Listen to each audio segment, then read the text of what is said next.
حضرت عبداللہ ابن عمرو ابن عاص رضی اللہ تعالی عنہما سے روایت ہے کہ ایک آدمی نے رسول اللہ صلی اللہ علیہ وسلم سے سوال کیا، اسلام کی کون سی بات زیادہ بہتر ہے؟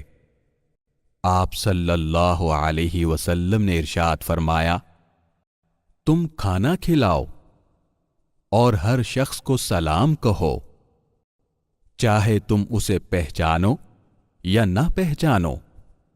اسے امام بخاری اور امام مسلم نے روایت کیا ہے۔